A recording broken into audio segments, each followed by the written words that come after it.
Just before dawn on the 1st of March 1954, a man named John and Jane is drinking coffee on a beach.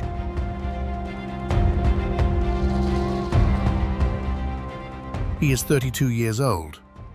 He is the chief magistrate of Rongelap, a thin ring of coral in the northern Marshall Islands, roughly 100 miles east of Bikini Atoll. The sky in the west turns white.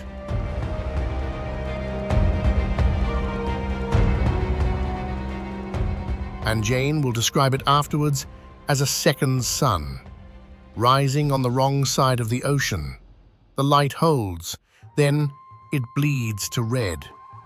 The sound arrives long after the light, and the ground shifts under his feet. He does not know what he has seen. Nobody on the island does. The elders say a war has started somewhere. 5 hours later, it begins to fall. A fine white powder drifting down out of a clear sky. It settles on the thatch, on the water drums, on the wide leaves of the breadfruit trees. In places, it lies 1.5 inches deep. It falls on Anjane, it falls on his wife, it falls on his infant son.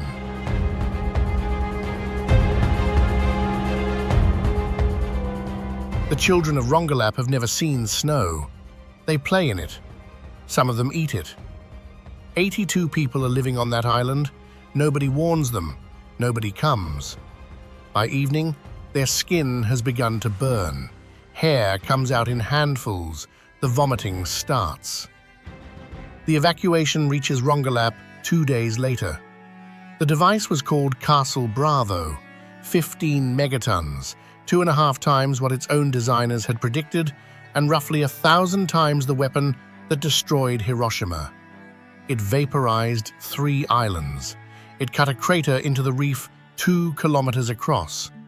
For a fraction of a second, the surface of the sea reached 55,000 degrees. The surface of the sun manages 5,500. And Bravo was one of 67.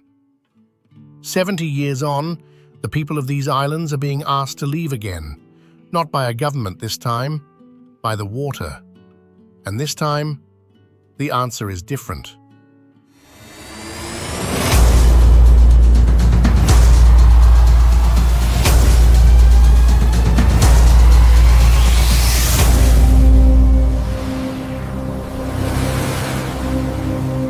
The Republic of the Marshall Islands is a country made almost entirely of ocean. 29 coral atolls, 5 single islands, more than 1,000 separate islets strung in 2 long chains across the Central Pacific, about halfway between Hawaii and Australia. Its waters cover close to 2 million square kilometers.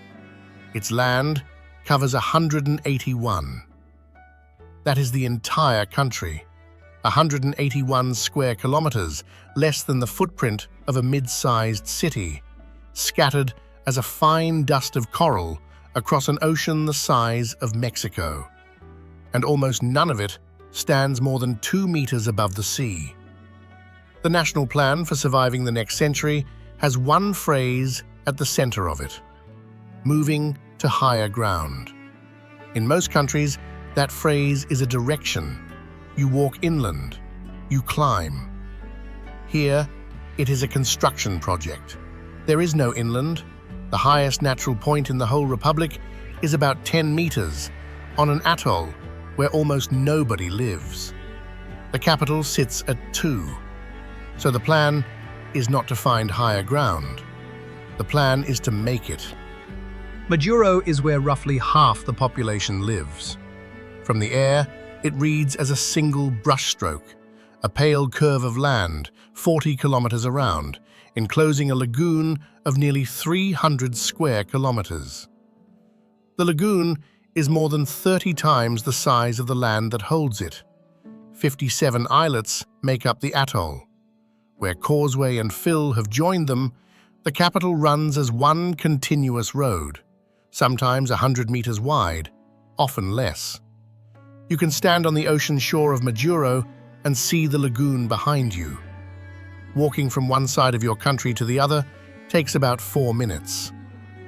On the lagoon side, the water is glass, pale green over white sand, deepening to blue. Outrigger hulls rest in the shallows. Children go off the seawall in the late afternoon. On the ocean side, 200 meters away, the Pacific arrives out of 4,000 meters of open water and breaks on the reef. Same island, 2 different oceans. And beneath the road, under the shops, the church, the airport runway, there is no rock, no volcano within reach, no continental shelf, no bedrock of any kind. The ground the Marshallese are standing on was not made by geology. It was made by an animal, and it is still being made, or not made, every single day.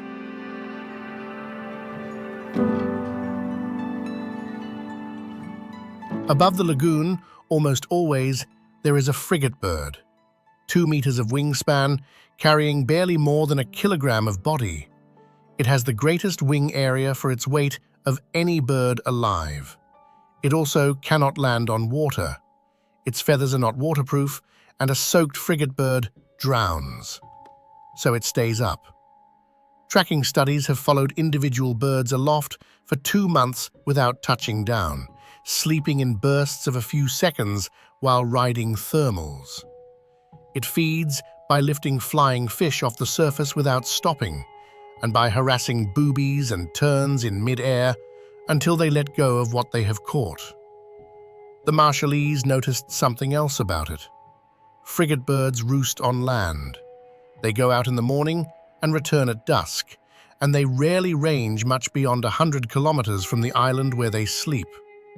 Which means that a frigate bird, seen at the right hour, flying with purpose, is a needle pointing at land you cannot see. The northernmost atoll in the country is named for the bird, Taongi. For 2,000 years, that was navigation equipment, which raises a problem worth sitting with. These islands are low. From the deck of a canoe, an atoll drops below the horizon at about 10 miles. The distance between them can be 150. So how do you find something you cannot see, cannot hear, and cannot smell, 4 days out with no instrument of any kind? The Marshallese answer was not the stars. The stars were part of it, so were the birds, and the color of the cloud base standing over a lagoon. But the core of the system was the water itself. A swell that meets an island does 3 things. Part of it bends around the shoreline. Part of it reflects backwards, the way sound returns off a wall. And where 2 islands sit close together, the swell squeezes through the gap and fans out on the far side. Every atoll, therefore, broadcasts. It writes a pattern into the sea for tens of kilometers in all directions. A knot of interference, faint, consistent, and permanent. A navigator trained on that pattern is not looking for the island. He is looking for its signature. The Marshallese identified 4 separate swells and named each one. Rilib, the strongest, driven by the northeast trades, running all year. Caleb, weaker, detectable only by those who knew what they were feeling for. Bundokkerik, arriving out of the southwest. Bundoking, the faintest, felt mostly in the northern atolls. To read them, the navigator lay down. Not sitting, lying flat on his back in the bottom of the hull, so that every pitch and roll of the canoe traveled up through his spine. Ulson Keelan, who now runs the canoe school in Majuro, puts it plainly. The Marshallese, he says, navigate with their stomach. The teaching tools were built from coconut midribs and cowrie shells, curved ribs for the bending of the swell, straight ribs for its run, shells lashed at the intersections to mark the islands. They are called stick charts, and they were never taken to sea. They were studied on land, memorized, and left behind. Each one was personal, made by one navigator legible to that navigator and frequently to no one else. A record not of where the islands sit, but of how one particular man had learned to feel them coming.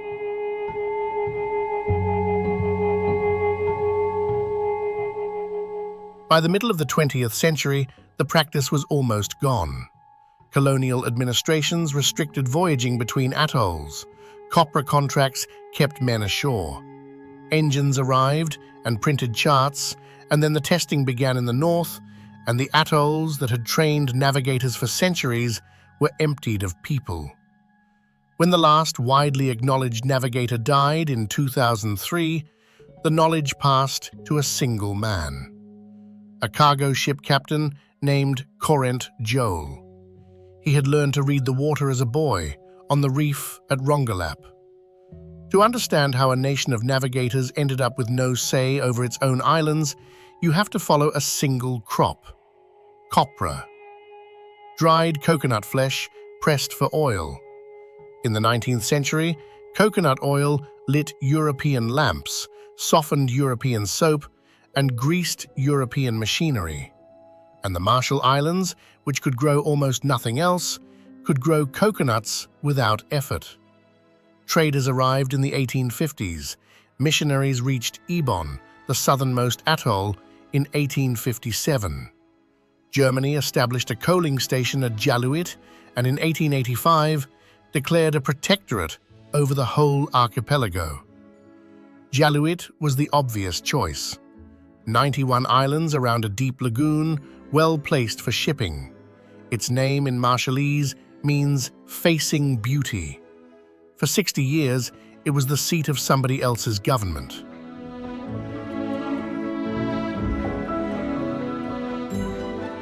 The trade did something specific to Marshallese society, and it is worth being precise about what.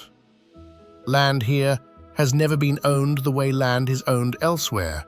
It is held by a lineage, a bewege, and inherited through the mother.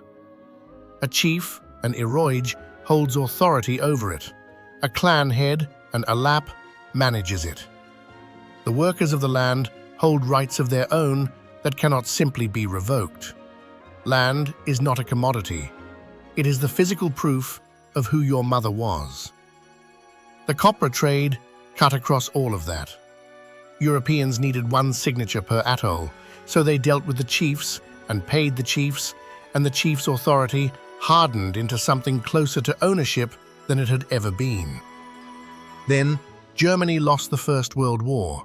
Japan took the islands in 1914 and governed them under a League of Nations mandate. Japanese administrators registered the land formally, on paper, in the 1930s, and a great deal of it became government land in the process. Then came the Second World War, and the atolls became airstrips. Kwajalein was taken in a week of shelling. Wotje, Maloelap, and Mili were cut off and left to starve, garrisons and islanders together. By 1947, the Marshall Islands were a United Nations Trust territory, administered by the United States. A trusteeship carries an obligation. The administering power is required to protect the inhabitants and advance their welfare. The bombing began the year before the trusteeship was signed.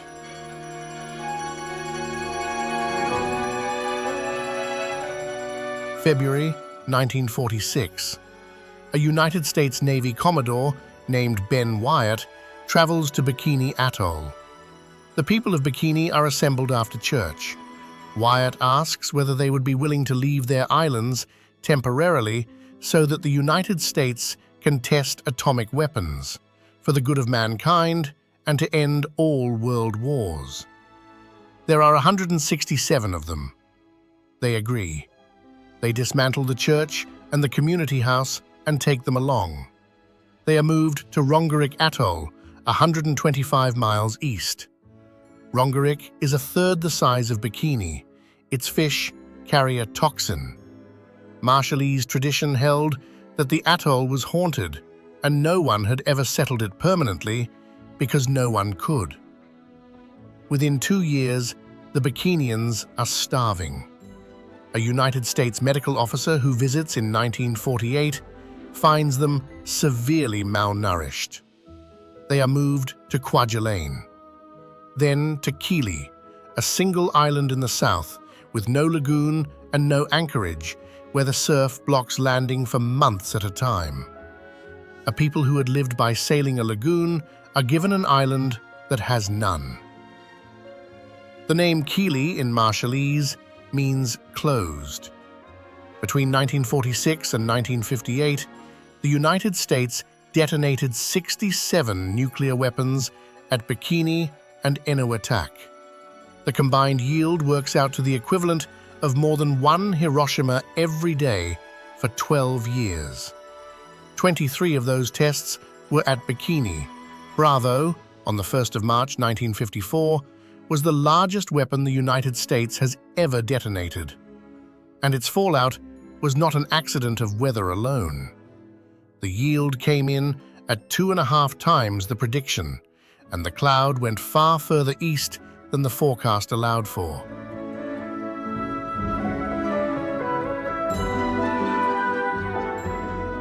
On Rongelap, 100 miles downwind, no one had been told a test was scheduled.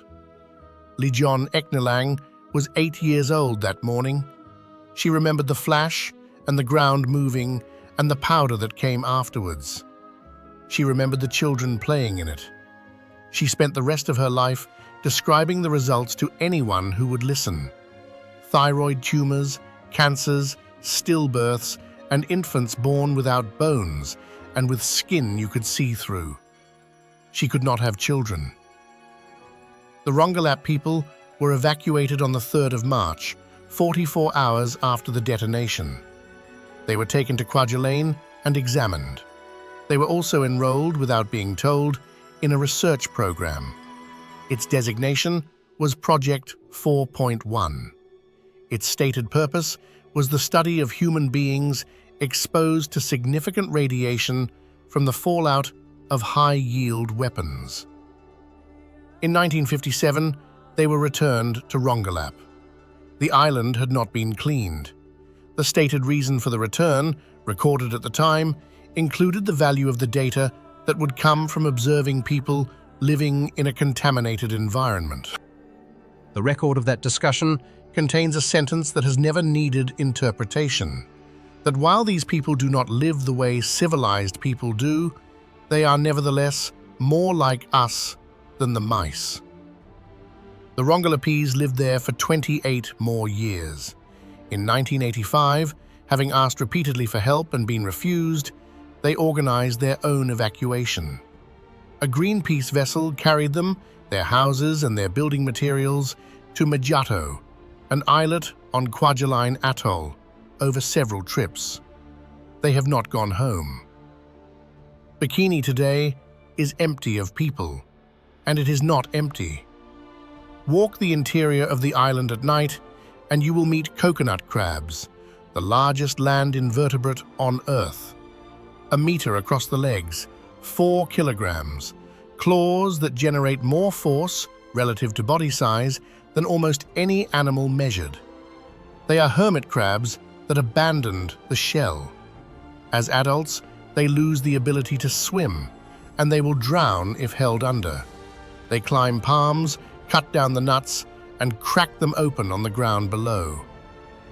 On inhabited atolls, they are a delicacy, and a full-grown one is rarely seen in daylight. Decades of hunting taught them to stay hidden. On Bikini, they walk around in the open at midday.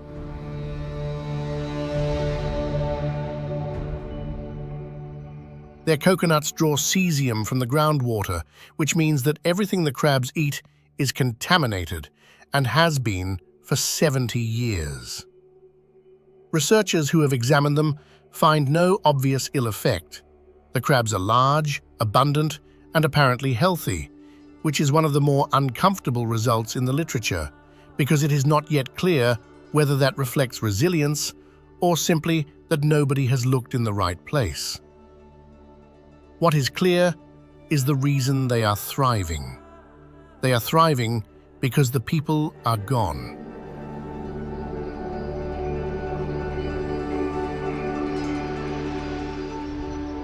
250 miles south, on Kili, the Bikinians were still waiting. The atoll they had left was described to them as a loan, temporary, a few years. By the 1970s, a small group was allowed back. Wells on Bikini were tested in 1978, and the people were found to be carrying cesium at levels no one could defend. They were removed a second time.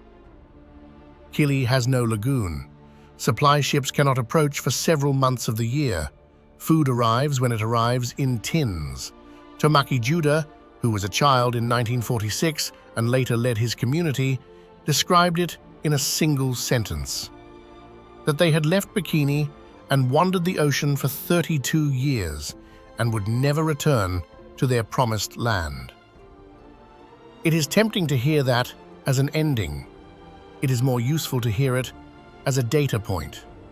Because when the Marshallese government sat down, decades later, to ask its own citizens what should be done about rising seas, whether the country should organize a dignified departure, it was asking a population that already knew the answer from experience.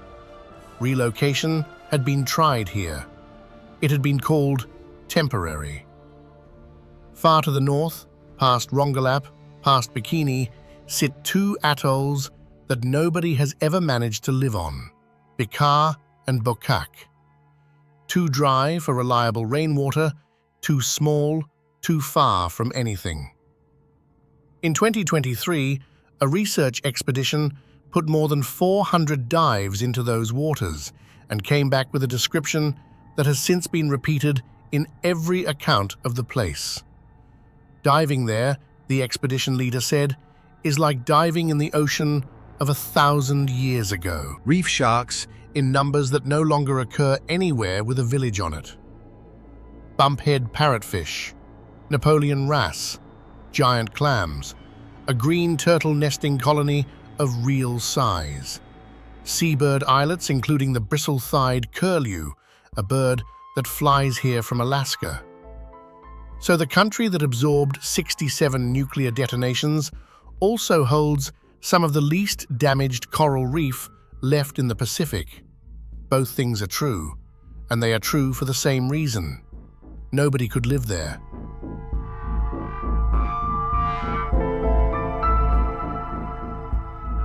The green turtles come ashore at Bikar between June and September. A female hauls out at night above the tide line and digs a chamber with her rear flippers, a task that takes hours, working blind, by feel. She lays somewhere between 80 and 120 eggs, covers them, disguises the site, and returns to the water before dawn. The sex of the hatchlings is decided by the temperature of the sand. Cooler nests produce males, warmer nests produce females. Then the hatchlings dig out, run for the water, and vanish into the open Pacific for years that biologists still describe as the lost period, because almost nobody has ever observed them during it. What is known is that they come back. A female who survives to maturity, 25 years, perhaps 30, returns to nest on the beach where she hatched. Not the region, the beach. Which is the part that matters here. The turtles are not able to choose a different island. Their entire reproductive strategy depends on a specific strip of sand being where they left it. At Bikar, that strip is a meter or so above the sea.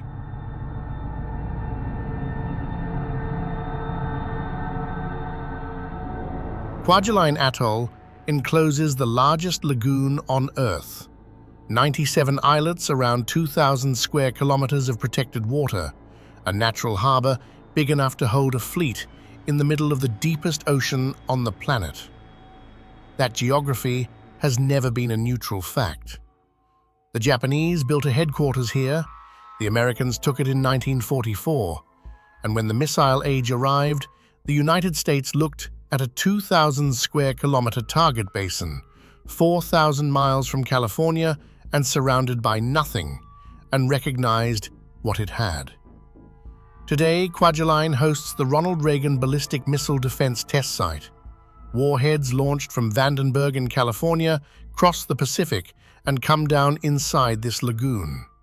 Radar installations on Roy Namur track objects in orbit.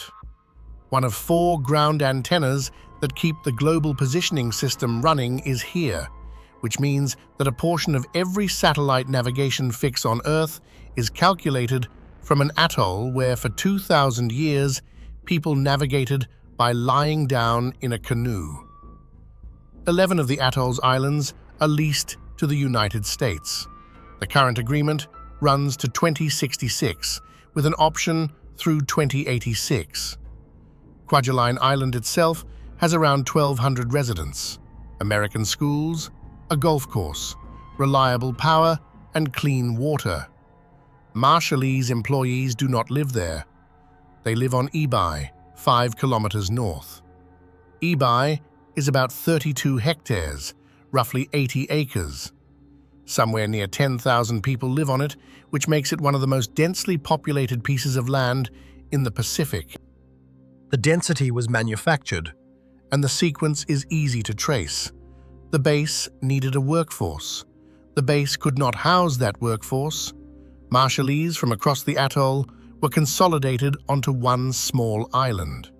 And then, Marshallese from other atolls came for the wages, and the population of Ebeye multiplied several times over within a generation. What followed is what follows anywhere. Water systems built for hundreds, serving thousands. Sewage outfalls close to swimming water, tuberculosis, and outbreaks of diseases that had been under control. The ferry between Ebeye and Kwajalein takes about 20 minutes. People commute across it daily, from one of the most crowded islands in the Pacific to one of the best resourced, and back again in the evening. Same lagoon, same country.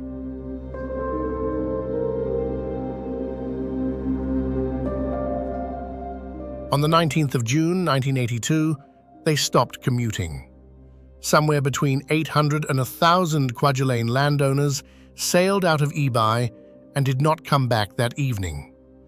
They landed on Kwajalein Island, on Roy Namur, and on the mid-atoll corridor islands where the warheads come down, and they made camp on their own land.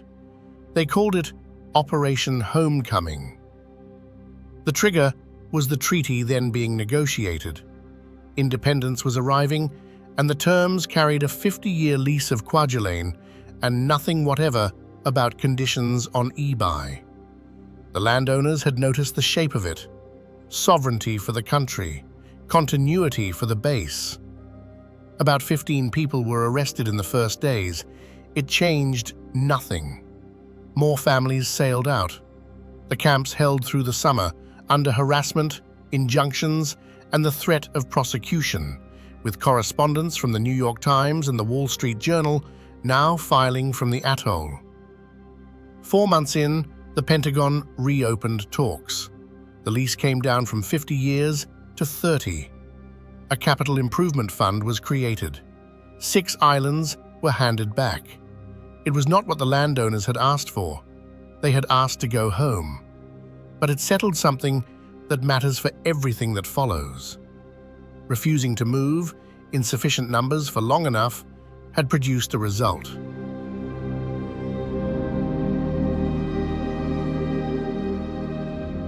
"300 miles to the northwest lies Enewetak Atoll.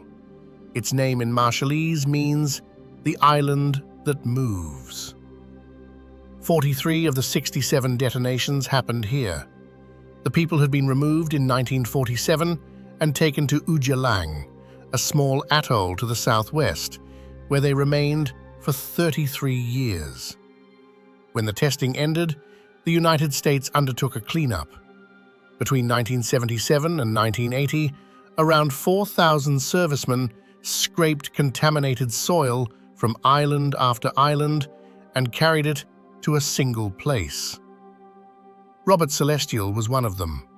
An army truck driver, posted in 1978, told he was clearing debris left over from the Second World War. He stood in a crater in shorts and rubber boots, draining water so the dumping could begin. He was not told that the crater had been made by a nuclear detonation. It had. In May 1958, a device called Cactus was fired on the northern tip of Runit Island and left a hole about 100 meters wide and 10 meters deep. Into it went 85,000 cubic meters of contaminated soil and debris mixed with concrete. Over the top went a cap. Several hundred concrete panels, 45 centimeters thick, spanning 115 meters. It is a low grey dome, half sunk into the sand, a few paces from the water. Nothing marks it, nothing guards it. Numbers scratched into the concrete at the summit give the year of construction, and nothing else. Locally, it is called the Tomb. A United Nations Secretary General standing near it called it a kind of coffin. There is a detail about its construction that governs everything that has happened since. The dome has a lid. It does not have a floor. The bomb crater was never lined. What sits beneath 85,000 cubic meters of plutonium-bearing waste is the same porous coral rubble that the rest of the atoll is made of, material that seawater moves through freely twice a day with the tide. Which means the structure was never a container, it was a cover. Groundwater beneath it has been radioactive for decades, and the United States Department of Energy has acknowledged as much since 2013. The official position is that this hardly matters, because the surrounding lagoon holds more contamination than the dome does, a great deal of waste having simply been pushed into the water during the cleanup. A chemist who has measured radiation at the site has offered the obvious reply. If the lagoon already holds far more, why build a dome at all? Cracks have been appearing in the cap for years. Brackish water pools around its rim. In heavy weather, the sea washes over the top of it.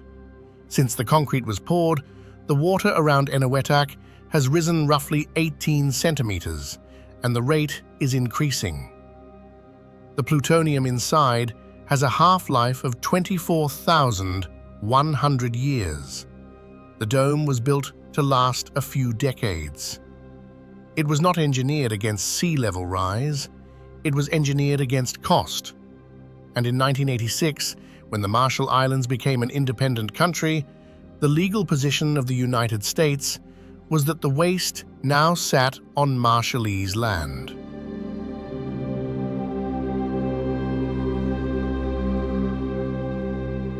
There is one more thing about Runit, and it is the reason the place belongs in a documentary about higher ground.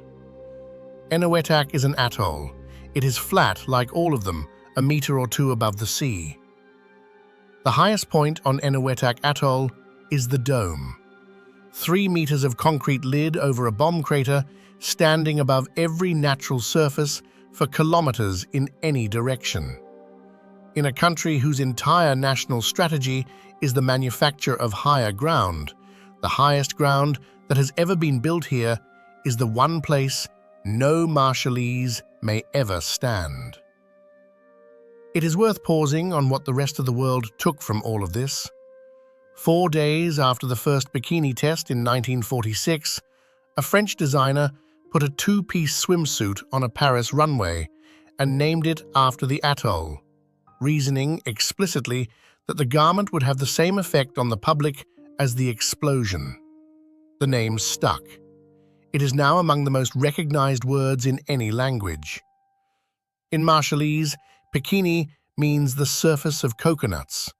It was a place where people lived until it was not, and the word that survives worldwide refers to neither of those things.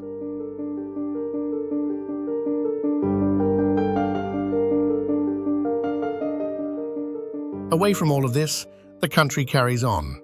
Drive west out of the capital for an hour, past the last of the shops and the container yards, and the road narrows into shade.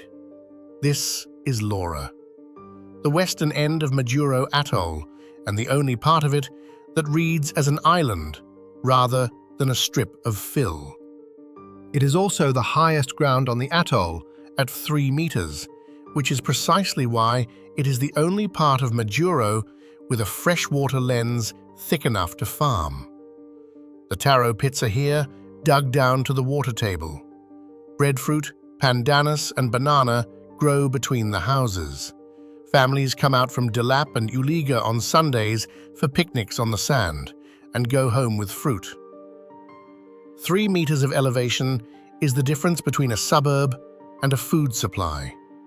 That is the entire margin this country has to work with. Laura is the demonstration of what it buys. Lekiep Atoll sits in the eastern chain. It holds the highest natural ground in the Republic, a little over 10 meters, on a ridge of storm-thrown coral rubble at the northern end. Which is the answer to a question worth asking. If everything is 2 meters high, where exactly is the high ground the country already has? It is here. 10 meters on an atoll of a few hundred people, 350 kilometers from the capital, with no airport, served by regular flights. The high ground exists. It is simply nowhere near where anybody lives. Lekiep has a second distinction. In the 1870s, 2 traders, one Portuguese and one German, bought the atoll outright and ran it as a copra plantation, the only privately held atoll in the country. One of their descendants, Joachim de Brum, spent 40 years photographing Marshallese life on glass plates, and a great many of them survive. Women in woven mats, canoes under sail, faces looking back across a century.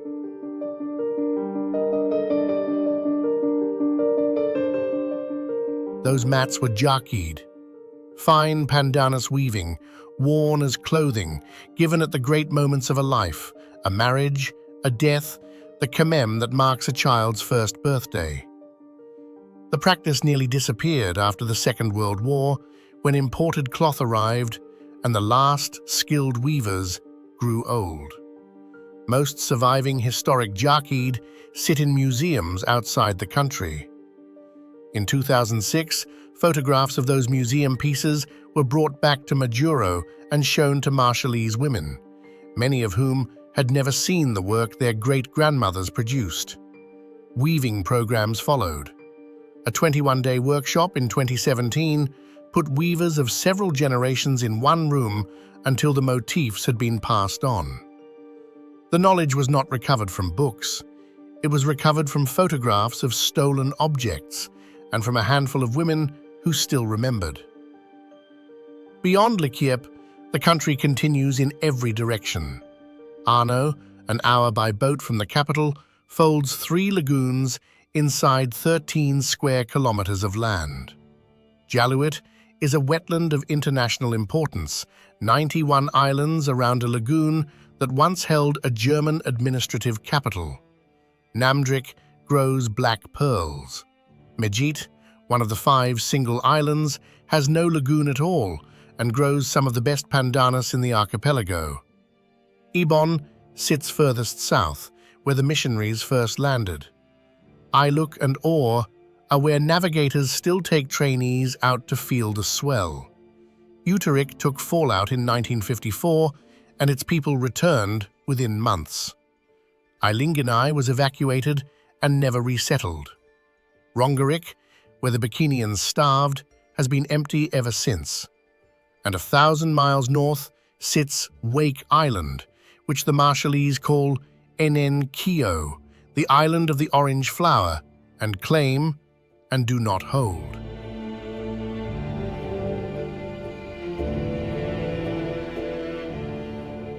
Back at Bikini, 2 kilometers of reef were removed on the 1st of March, 1954.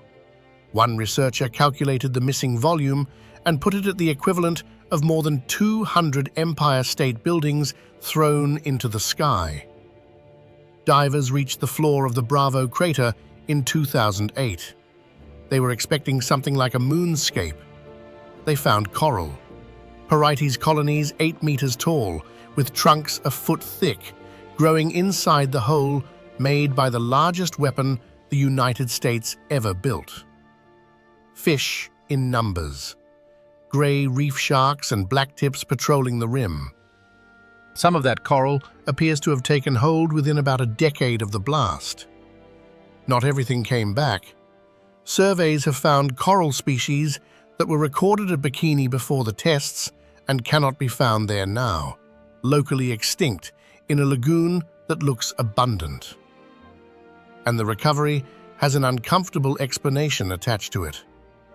Bikini's reef is healthier than most reefs in the region, not because it survived a hydrogen bomb well, but because nothing has happened to it since. No fishing fleet, no runoff, no village. The most damaged place in the Pacific has become one of the least disturbed by being made uninhabitable.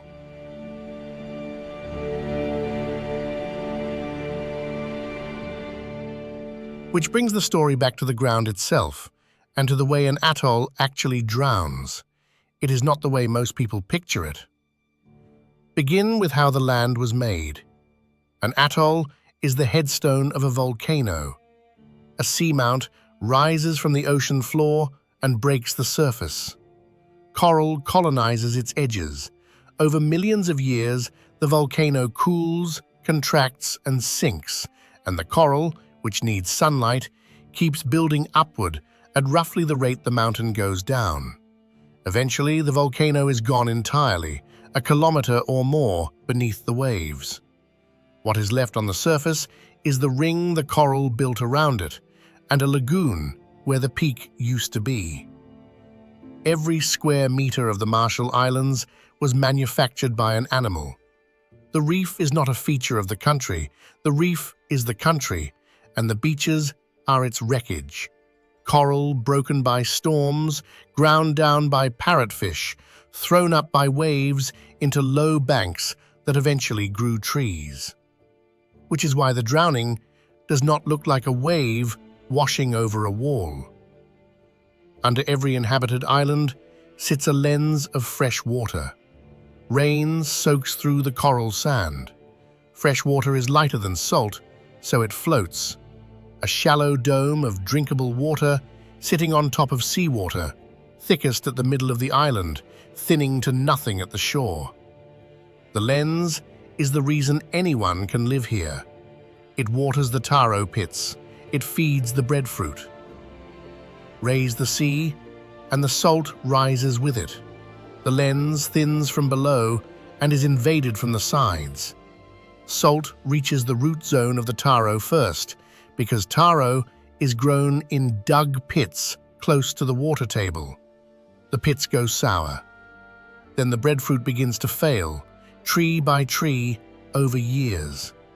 An atoll becomes uninhabitable long before it goes under. It becomes uninhabitable when it can no longer produce fresh water and food. Then there are the tides. Twice a year, the alignment of sun and moon produces the highest tides of the cycle. Combine one with a distant storm swell, and the ocean does not rise over the island so much as run across it.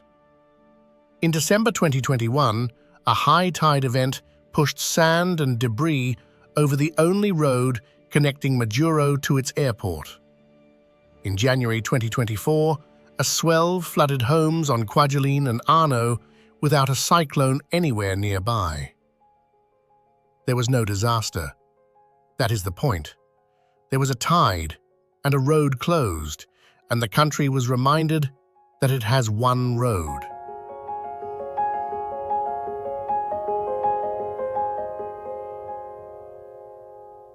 The projections vary, and the honest range is wide, somewhere between 0.5 metre and 1.5 meters by the end of the century, depending on emissions and on how the ice sheets behave.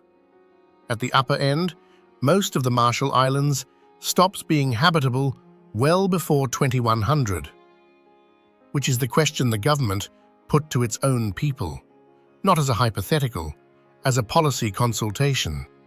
Between 2021 and 2023, teams traveled to 15 atolls and islands, 123 days of site visits, 1,362 people interviewed, around 3% of the entire population of the country. There is no other national climate plan on Earth built on that kind of consultation. The nearest comparison, in St. Lucia, spoke to about 100 people.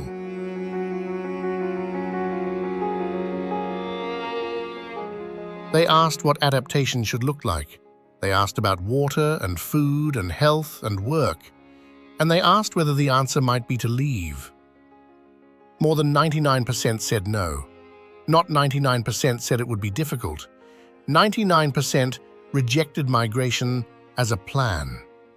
People said that their heritage was here, that their land was inherited from their mothers and could not be handed to anyone, that a Marshallese without land is a person without a lineage.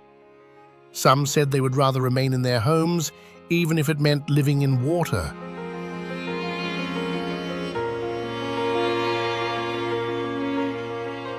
That is the mandate the National Adaptation Plan was written against.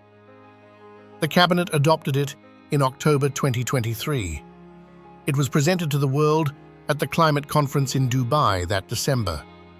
The foreign minister described it without decoration. They call it a national adaptation plan, he said, but it is really a survival plan. Here is what it proposes. Not a seawall. Seawalls are already there. Coral blocks, concrete rubble, sandbags, rebuilt after every big tide, and everyone knows they are a delaying action. The plan is to lift the ground. Whole districts of Majuro and Ebeye raised as much as 3.5 meters, 12.5 feet above where they now sit. High enough to clear the surge, high enough, critically, to keep the ocean out from underneath, because raising a road achieves nothing if salt still rises into the water lens beneath it. That means engineering fill, compacting it, rebuilding roads, power, water, sewerage, houses, churches, and graves on top of the new surface in a functioning city without stopping the city.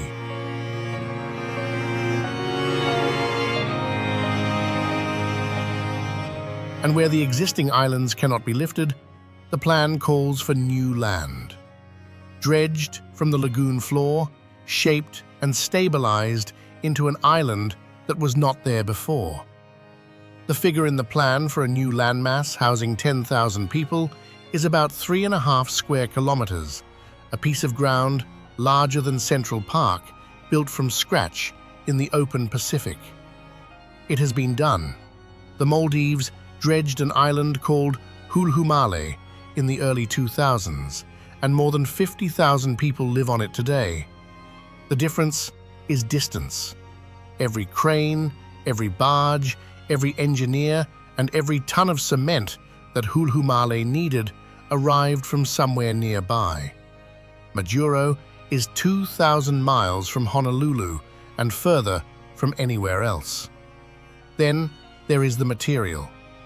To raise an atoll, you need aggregate, sand and gravel, in volumes measured in millions of cubic meters. An atoll nation has two sources, and only two. You blast the reef that protects you, or you dredge your own lagoon. Blasting the reef is not an option, because the reef is the breakwater, the fishery, and the island factory all at once. Destroy it to raise the land, and you have removed the thing that made the land. So a survey went looking in the lagoon. It found deposits near Majuro and Ebeye of usable fine aggregate. The president has since put a number on the Majuro find. Enough material in that one deposit to raise roughly a third of the island by about 3 meters. A third of one atoll, in a country of 29.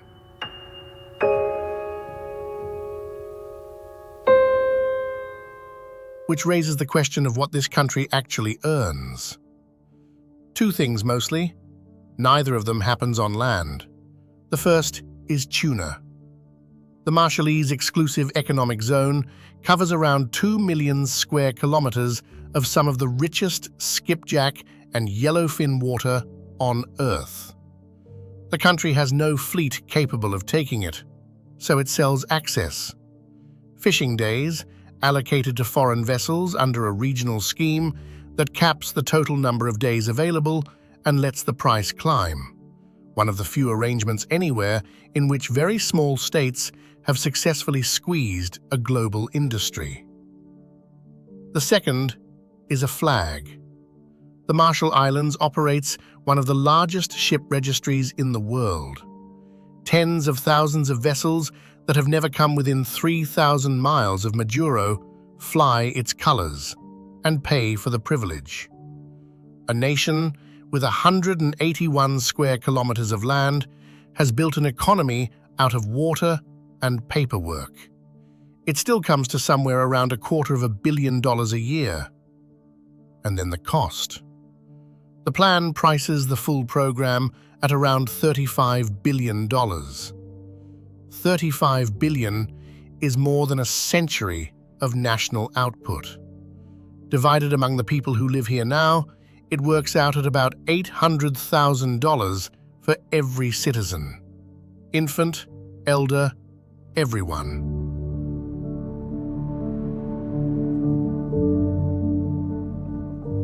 The country cannot pay it. It has never pretended it could. The plan is, in its own terms, an invoice presented to the world, from a nation responsible for a rounding error of global emissions. And the assessments are not encouraging. A legal scholar who has studied the Marshallese case has said plainly that he does not expect the billions to arrive, and that when the need is greatest, the wealthy countries will be dealing with their own coastlines and will look after themselves first. The plan contains a fallback. It is written down in the document in plain language. If the money does not come, or the sea moves faster than projected, the remaining option is to leave the islands. So the government of the Marshall Islands has produced a survival plan that its own people demanded, that its own economy cannot fund, and that names its own failure condition on the page. That is not a contradiction. It is what honesty looks like when you have no leverage except the truth.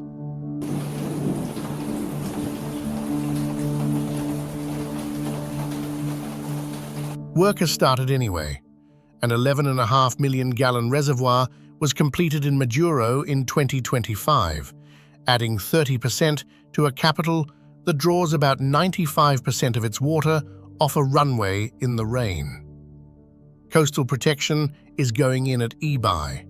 Building codes are being rewritten to require raised floors. Solar is going onto outer islands to break the diesel dependency. Traditional navigation is being taught in primary schools as a required subject. None of that is $35 billion. All of it is the difference between a plan and a piece of paper. And out on the reef, the original engineer is still working. A coral polyp is a soft animal a few millimeters across. It pulls calcium and carbon out of seawater and lays down limestone beneath itself. And it does this for its entire life. And its children build on the skeleton it leaves. Repeat for 10 million years, and you have a country. The rate matters more than the poetry. A healthy reef flat can build upward at something in the order of 10 millimeters a year, which is, remarkably, faster than the sea is currently rising. A living reef can keep up. Coral has been keeping up with rising seas since the end of the last ice age. That is precisely how these atolls came through the last great meltwater rise, still above water.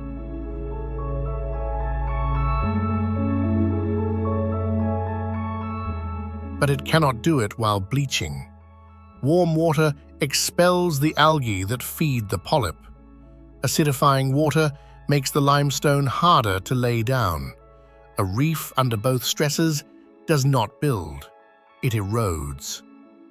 Which sets up the real question of the century here, and it is narrower than it first appears. The Marshall Islands does not need to defeat the ocean. It needs its reef to keep growing at the speed the ocean is rising. The animal that built this country is still capable of saving it. Whether it is allowed to is being decided somewhere else entirely.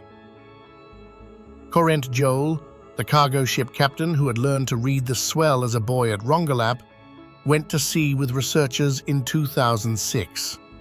At one point, he went below to sleep. While he slept, the crew altered the course of the boat. When he woke, they kept him away from the instruments and asked him where land was. He lay down. He felt for the water, and he pointed. He passed the examination that year, judged by his chief in the traditional manner, and became a recognized re-meto, a person of the sea. The knowledge he carried had come down through his family from a reef that is now too contaminated to live on. There is a second inheritance worth naming. Hilda Hine was born on Jaluit Atoll in 1951, 3 years before Bravo. She became the first person from the Marshall Islands to hold a doctorate and the first woman to lead any nation in Micronesia. It is her government that has put the raising of land at the center of national policy. Her daughter is Kathy Jetniel Kijiner, the poet who stood in front of the United Nations in 2014 and read a poem written for her own infant daughter, promising her that no one was going to take her island away. The policy and the elegy come out of the same family. The woman signing the adaptation plan is the mother of the woman writing the case for why the islands cannot be given up. Both of them are descended from people who were told once that leaving would be temporary.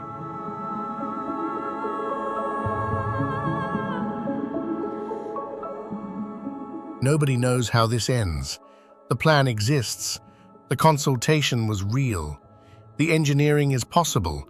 The aggregate has been found, and the country has already decided, by an overwhelming margin, that it is not leaving. What has not arrived is the money, and the sea does not wait for financing rounds. Perhaps what matters is not whether the ground gets raised in time. Perhaps it is that a nation of 40,000 people on 181 square kilometers of coral, having been moved once already for someone else's purposes, sat down and counted every household and answered the question of departure with a refusal. They are navigating toward a landfall that does not exist yet. It is what they have always done. Lie down, feel the water, and steer for an island you cannot see.